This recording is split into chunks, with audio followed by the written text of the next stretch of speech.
What's up, guys? Welcome back to the channel. I realize that a lot of people on the channel are very impressed with the 190e Mercedes, so I figure I want to give you guys a walkthrough of what I've done to the car over the years. It's by far my most ambitious build yet, and I've built a lot of cars. I built my first engine swap was put in a K series in a Honda Civic back in 2006, way back in 2006, 2007, around that time. And then a second engine swap would have been the Chevelle, which is the LS1 engine. I've done any other engine swaps, the Smart Car, the Honda engine, and then this with the 1JZ. But like I said, this is by far my most ambitious build because those cars, they actually stayed true to their manufacturer. The Honda Civic was a K-Series engine, which is a Honda engine. Chevelle with the LS, it's a Chevy engine. So with this car, it's actually a Toyota engine in this car.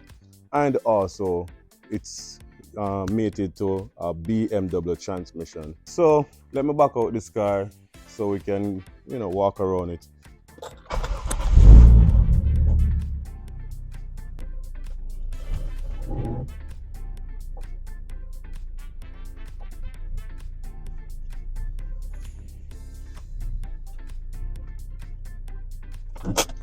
So as I mentioned, this is my 1990 190e Mercedes Cosworth, and it's an original Cosworth.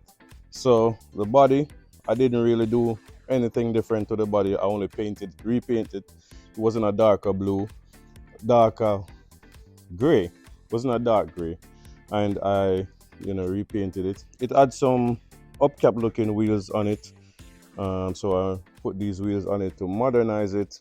It had a spoiler, it had the original spoiler on the back, and it was, it wasn't going to make it. That spoiler wasn't going to make it. It did its time. If I could find back a original one brand new, I would put it back on this car.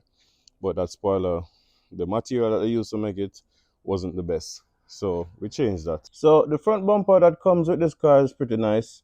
And I actually built a lip put on it. But when I decided to turbo the car, it wouldn't work. It was too much cutting. I had to cut it too much. So we built this bumper. We custom built this bumper for the car. The car is actually running on some coilovers from a 2012 Mercedes C-Class. And funny enough, it was the same bolt up. We didn't really have to do much modification. Well, the top shock that came with this car is just a single bolt. So we had to bore 3 holes and make the shock mount in the top. It was very easy. It was a very, very easy conversion.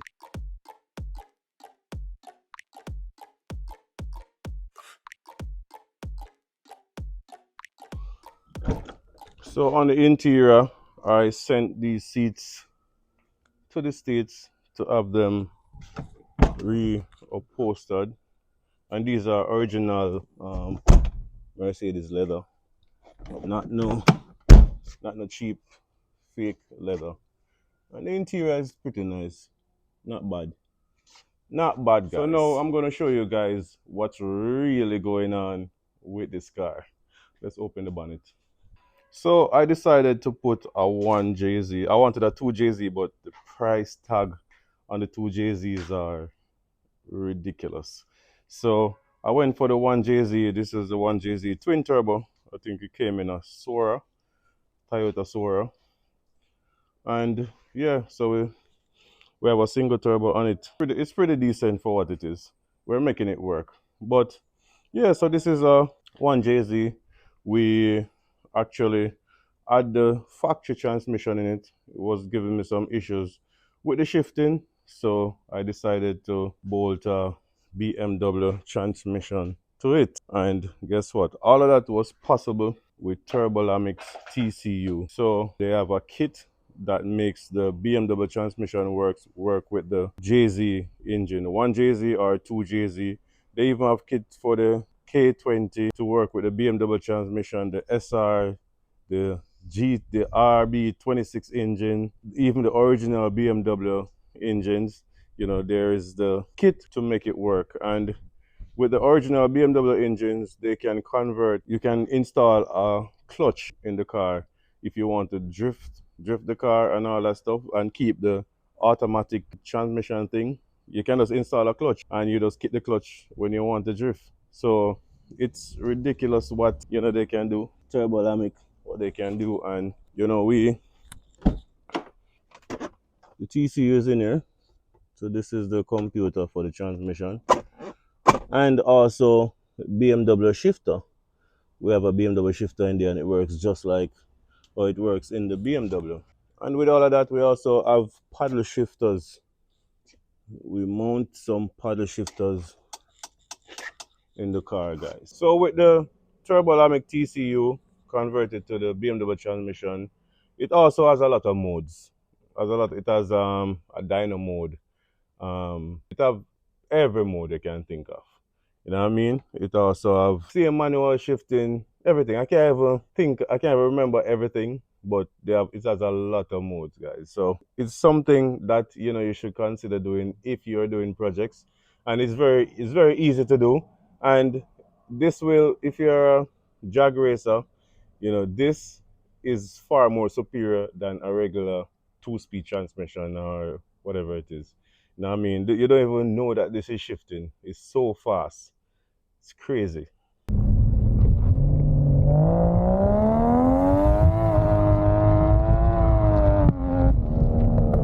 So the next step for me, guys, we're gonna put a drive-by-wire trackle body on the car with the drive-by-wire accelerator, of course, the pedal.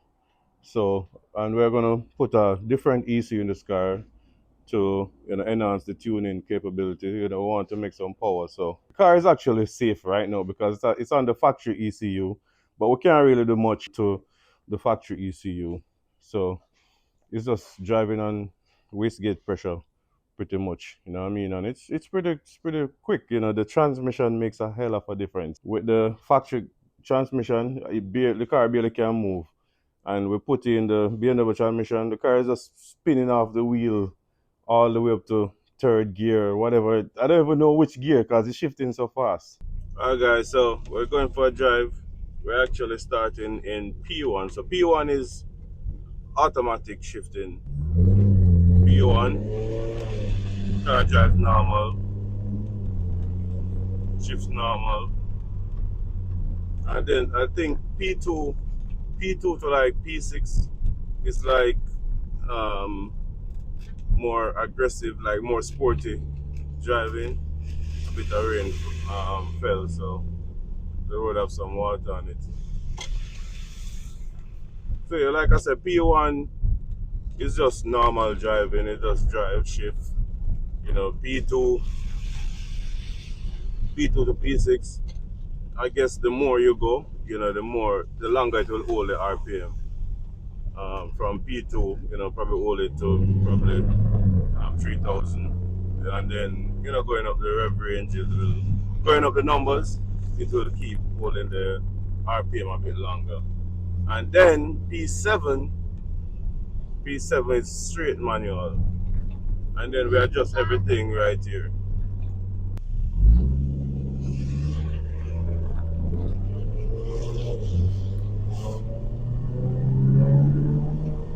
I would have to figure that part out. If I put it in manual, it go to P2. So maybe I have to put it over in manual and then change it. I can change it. Oh, I can change it. When I put it in manual, I can change it.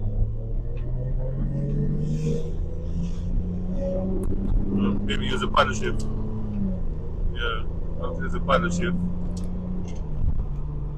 Gear down.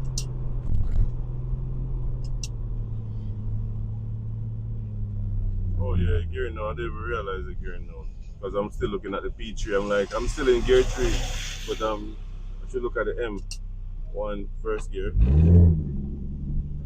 Like I said, guys, rain fell, so people go and drive slow.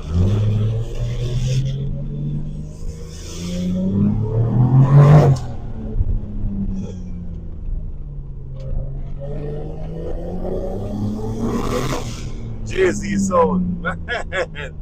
Yo, Jay-Z sound, no normal, man.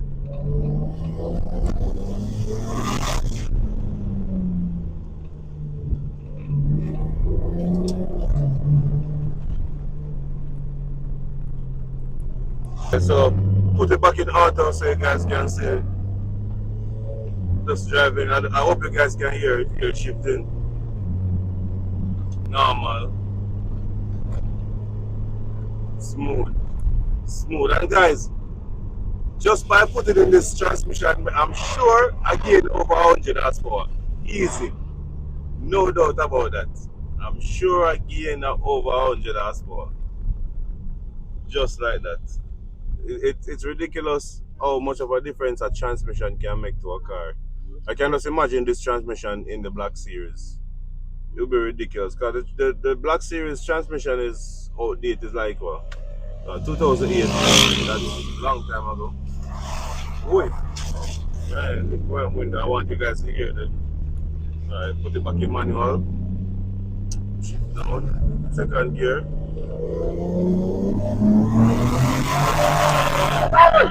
Whoa! What? I start walk away. Whoa! Yeah, that nice, man.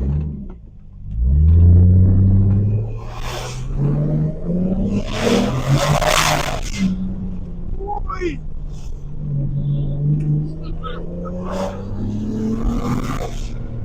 And that's, I'm sure that's like 10 pound a boost.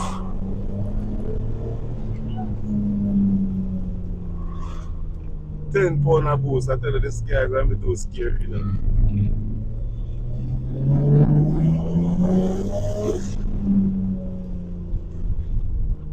I'm sure that's not more than like 200 and small, little bit of horsepower. 200 and little bit.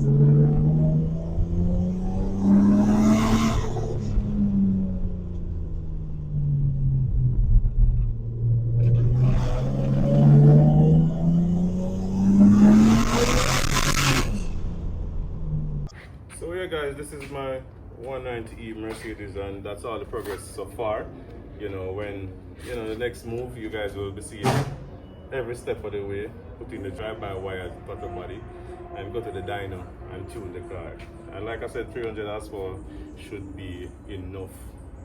Should be enough. We're not going to build the engine, we're not going to open the engine or anything, so we're just going to try and make some, you know, safe power and safe for this car as well, because this is an old car and we don't want it too wild. So stay tuned guys, thanks for watching, like and subscribe, we'll see you guys.